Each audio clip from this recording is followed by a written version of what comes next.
Salut les amis, je suis Sabrina de Miami. Aimez et abonnez-vous. Je suis l'enfant de deux amoureux du lycée qui m'aimaient à la folie. Mes parents étaient meilleurs amis et les gens disaient qu'ils étaient couple goal, mais en réalité, ils étaient complètement opposés. Alors que maman travaillait très dur, en étant avocate dans un grand cabinet, mon père, il était père au foyer, diamétralement opposé. Oui, je sais, mais ils étaient quand même très amoureux. Enfant, je voulais être tout comme eux. J'étais la meilleure élève de la classe et je suppose que ça venait de maman, puisqu'elle était une vraie intello. Et j'étais une pitre. Ce côté-là venait à 100% de mon père. Enfant, j'ai toujours rêvé de devenir une scientifique après un voyage d'études avec mon école, dans un labo de sciences. J'étais époustouflée par les divers tubes à essais colorés. Je lisais les magazines scientifiques comme si c'était des contes de fées, et je pouvais me rappeler de tout. Pourquoi est-ce si dur de se lever le matin? Allez, on va être en retard. C'est à cause de la première loi de Newton. Un corps au repos veut rester au repos. 5 minutes de plus, s'il te plaît. Ça ne va pas arriver. Et ne me balance pas tes faits scientifiques. Oh, petit lapin, ok, bien. Je peux faire une sieste de 5 minutes aussi.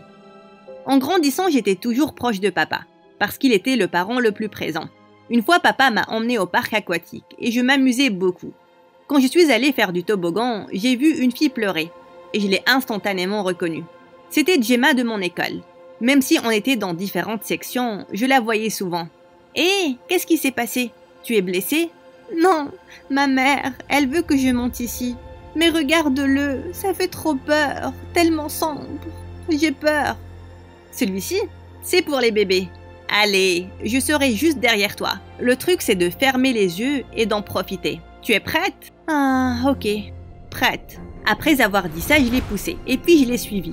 Quand on est sorti à l'autre bout, l'expression sur le visage de la fille avait changé. Oh mon Dieu! C'était parfait. Recommençons. Yaï! On s'amusait, mais notre joie a été interrompue quand on a entendu des gens crier et sortir en courant de la piscine. Je me suis tournée et ce que j'ai vu m'a donné envie de cacher mon visage loin du monde. Papa était au milieu de la piscine, alors que l'eau autour de lui devenait bleue, et tous les enfants sortaient en courant. Non, non, c'est ton père, n'est-ce pas?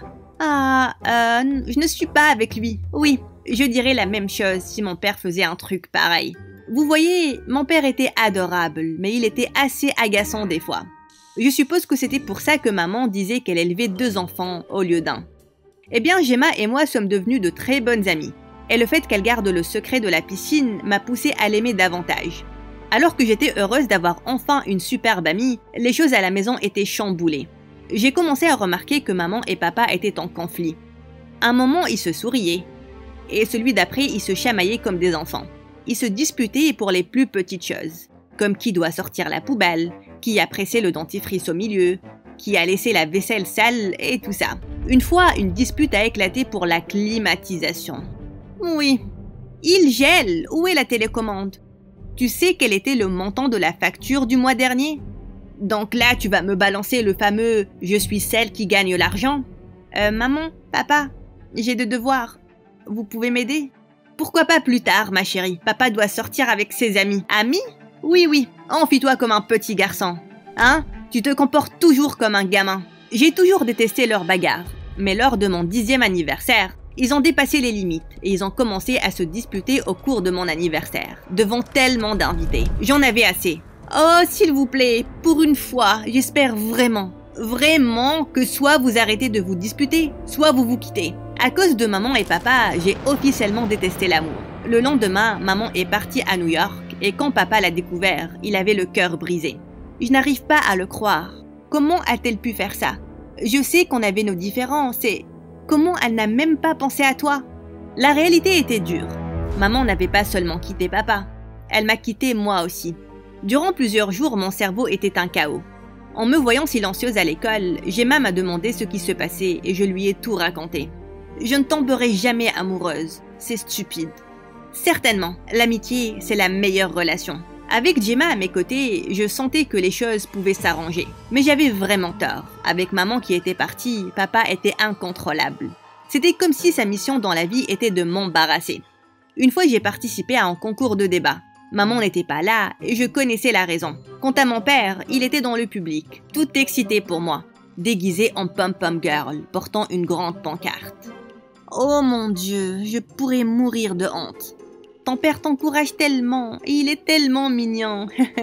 Après avoir fini mon discours, j'ai entendu des bruits émanant du public. Cet idiot crie dans mon oreille depuis 1 heure. Il est temps qu'on lui apprenne une leçon. Quoi? Si encourager ma fille est un crime, alors je suis un criminel. Aïe! Avant que mon père ne puisse finir sa phrase, l'autre gars lui a frappé l'œil.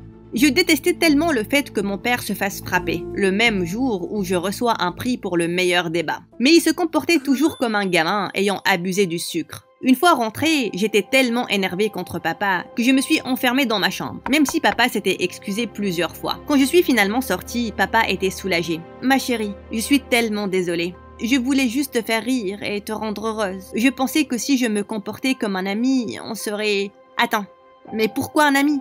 Je veux que tu sois mon père. Je peux avoir plusieurs amis, mais un seul père. Je suppose que mes mots ont touché un point sensible, parce qu'après ce jour-là, j'ai commencé à voir que mon père devenait lentement plus responsable. Il gérait la maison, et il a même lancé un petit business à la maison. Il a même commencé à m'aider avec mes devoirs. Et quand j'ai participé à une foire scientifique à l'école, il a travaillé avec moi, et on a construit le meilleur projet. Le jour de la foire, je me suis tenue là, toute fière de mon projet, et Gemma était avec moi. Tout se passait bien, jusqu'à ce que je vois Phoenix, le paria de l'école. En CP, le pauvre Phoenix a vomi sur une fille. Et depuis, tout le monde l'appelle le garçon vomi, derrière son dos.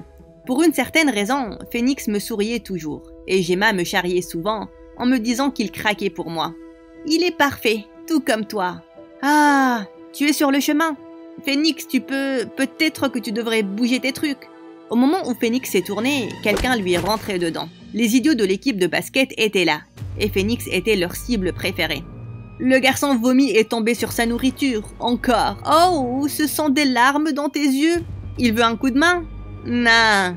Au lieu d'aider Phoenix à se relever, ils l'ont repoussé. Ils ont éclaté de rire. Je ne pouvais pas juste me tenir là et regarder ce pauvre garçon souffrir. Je lui ai donc donné un mouchoir. Tu vas bien? Qu'est-ce que tu fais? Wow, quelque chose se passe ici. Sabrina et Phoenix assis sur un arbre, en train de s'embrasser.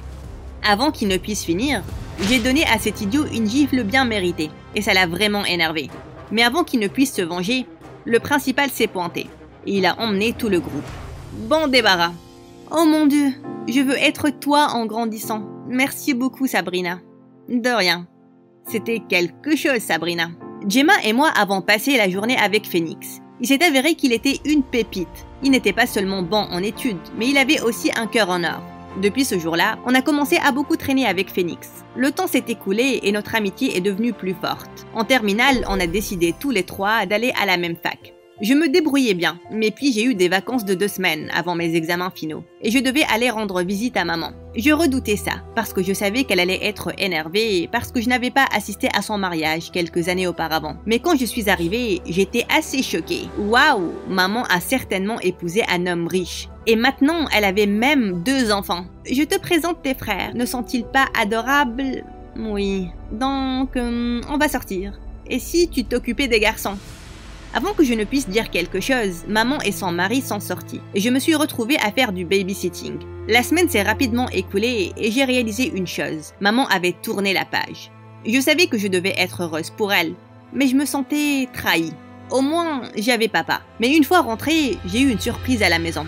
Papa sortait avec quelqu'un de nouveau. D'abord, maman a une nouvelle famille, maintenant toi, vous tournez tous les 2 la page. Et où est ma place? Tu es notre enfant. Rien au monde ne se mettra entre l'amour qu'on a pour toi. Oui, un peu d'amour, hein? Mais pourquoi je blâmais maman et papa? J'étais celle qui avait espéré qu'ils se séparent. La culpabilité me gardait éveillée la nuit. Et pour me distraire, j'ai mis mon cœur et mon âme dans mes études. Et j'ai eu une bourse pour ma fac préférée à New York. La meilleure chose, c'était que Gemma et Phoenix allaient être avec moi, mais dans d'autres immeubles. Ça valait vraiment le coup, étant donné qu'on allait se voir tous les jours. Les choses se passaient bien. Et en 3e année, j'étais l'une des 2 étudiantes sélectionnées pour faire partie d'une équipe de recherche. C'était énorme. Finalement, mon rêve de devenir une scientifique semblait se rapprocher. Alors que je travaillais comme assistante de recherche, j'ai rencontré Jacob. Ce garçon était époustouflant, et à chaque fois que je voyais Gemma et Phoenix, je leur parlais de lui. Visiblement, quelqu'un a un coup de cœur. Un coup de cœur? Iou, Jacob et moi, on est juste de bons amis. Oui, tout le monde dit la même chose quand ils ont un coup de cœur. Est-ce que j'avais vraiment un truc pour Jacob? Non, non, non. Je devais me concentrer sur mes études et ma recherche. J'ai donc commencé à éviter Jacob, même si ça me mettait mal. Une fois, je travaillais tard dans le labo avec mon prof quand j'ai eu un moment d'épiphanie. J'ai créé un nouveau matériau qui ressemblait au plastique, mais qui était 100 fois plus sûr que le plastique. Oh mon Dieu, c'est incroyable! Professeur, vous devez venir voir ce que j'ai trouvé. Quoi? Impossible! Regardez, je l'ai testé encore et encore. Les résultats sont les mêmes. Oui, elle a raison. Félicitations, Sabrina. C'est fantastique. Ça va révolutionner la science. Bon travail, Sabrina. Je me suis toujours attendue au meilleur venant de toi. J'étais tellement contente, mais puis l'article de recherche a été publié. Et j'ai eu le choc de ma vie. Mon professeur l'avait signé et n'a pas du tout mentionné ma contribution. Mais je l'ai découvert. Et qui va croire une étudiante de sciences contre un double docteur scientifique? Je le dirai à tout le monde. Vous n'allez pas vous en tirer comme ça. Oh vraiment? Eh bien, sois prête alors à perdre ta bourse et à échouer misérablement. Quel monstre! J'étais vraiment une imbécile en lui faisant confiance avec ma recherche. Je devais le raconter à Gemma et Phoenix et leur demander quoi faire après. J'ai couru vers la chambre du dortoir de Gemma. Et au moment où j'ai ouvert la porte, j'ai été prise au dépourvu. Gemma et Phoenix s'embrassaient. Quoi? Sabrina, waouh, Ah, enfin. J'avais dit à Gemma depuis longtemps qu'on devait parler de notre relation à Sabrina. Mais regardez comment le hasard fait bien les choses. Fait bien les choses? Tu es fou. Ça ne peut pas arriver. Impossible. Tu m'as trahi. C'était comme si les murs se refermaient sur moi. Je sentais mon cerveau tourner. Il l'était en fait. Et quand Jenna est venue me serrer, je l'ai giflé. Accidentellement. Gemma, je suis... Qu'est-ce qui t'a pris, Sabrina? Tu l'as frappée. Je n'avais pas l'intention de...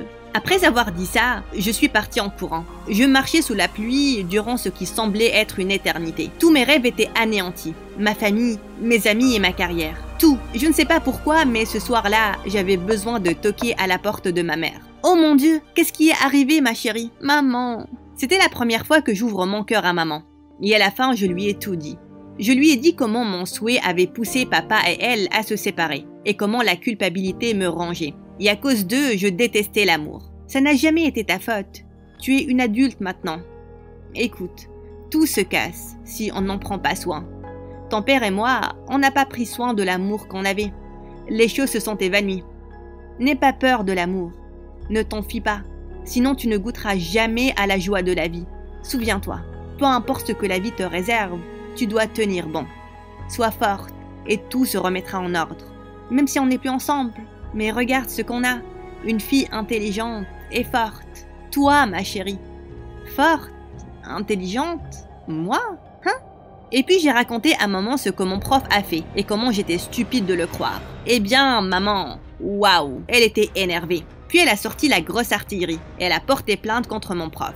Les avantages d'avoir une maman avocate. Le jour du procès, j'ai vu pour la première fois maman en action. Et waouh, elle était féroce. Jacob était aussi là pour me soutenir. Et à la fin, le juge a plaidé en ma faveur. J'étais très heureuse. Mais la victoire n'était pas complète sans mes amis. Et je savais ce que je devais faire. Aujourd'hui est le jour de mon mariage. Gemma, ma demoiselle d'honneur, et Phoenix, mon témoin, étaient magnifiques. Je suis très heureuse qu'ils fassent partie de ce grand jour. C'était parce que j'avais enfin accepté mes peurs et je les ai affrontées depuis toutes ces années. Je leur ai dit comment j'avais eu peur que notre trio se brise à cause de leur relation. Mais c'était Gemma qui m'a assuré que tenter sa chance avec l'amour valait vraiment le coup. Et j'ai enfin rassemblé le courage pour dire à Jacob combien il me plaisait. Et il ressentait la même chose. Alors que j'étais prête à dire « je le veux », j'ai réalisé que je ne devais pas m'enfuir de l'amour, mais de courir vers lui, parce que c'est la joie de la vie.